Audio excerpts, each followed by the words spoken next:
Pada suatu masa, jauh sebelum jalan-jalan berlapis batu dan bangunan tinggi menjulang di tanah Nusantara, hiduplah sebuah masyarakat kecil di kaki pegunungan yang subur. Desa itu bernama Wanasari, dikelilingi hutan lebat, sawah bertingkat, dan sungai yang mengalir jernih membawa kehidupan.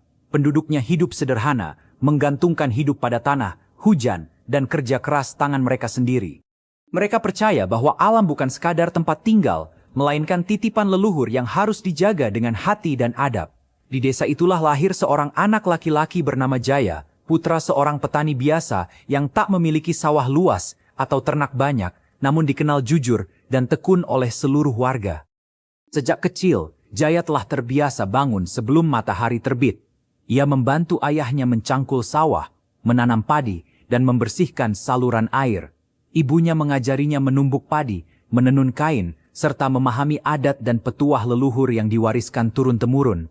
Meski hidup dalam keterbatasan, Jaya tumbuh dengan rasa ingin tahu yang besar.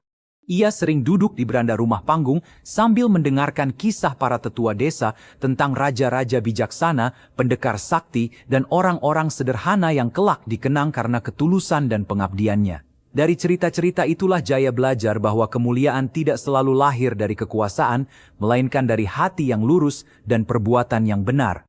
Namun kehidupan tidak selalu berjalan seperti aliran sungai yang tenang. Suatu tahun, kemarau panjang melanda wilayah itu. Hujan jarang turun, sawah mengering, dan hasil panen menurun drastis. Banyak warga mulai putus asa, bahkan ada yang memilih meninggalkan desa untuk mencari penghidupan di tempat lain. Ayah Jaya jatuh sakit karena terlalu memaksakan diri bekerja di tengah panas yang menyengat. Sebagai anak sulung, Jaya memikul tanggung jawab besar. Ia harus menggantikan peran ayahnya di sawah, sekaligus memastikan ibunya dan adik-adiknya tetap bisa makan.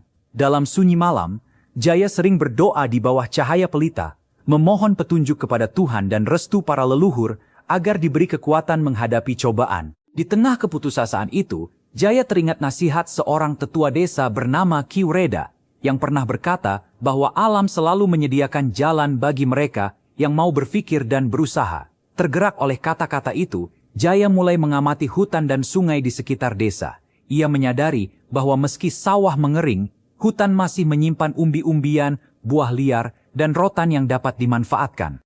Dengan izin para tetua, Jaya mengajak beberapa pemuda desa untuk masuk hutan, mengumpulkan hasil alam dengan cara yang bijak tanpa merusak keseimbangan. Mereka menjual rotan dan hasil hutan ke desa tetangga, lalu menukarnya dengan beras dan kebutuhan pokok. Usaha itu tidak langsung berhasil. Berkali-kali mereka pulang dengan tangan kosong, bahkan pernah disergap binatang buas sehingga nyaris kehilangan nyawa. Namun Jaya tidak menyerah. Ia percaya bahwa kegagalan bukan tanda untuk berhenti, melainkan pelajaran untuk menjadi lebih berhati-hati dan bijaksana. Perlahan, hasil kerja mereka mulai terlihat. Desa Wanasari yang semula terpuruk mulai kembali bernapas.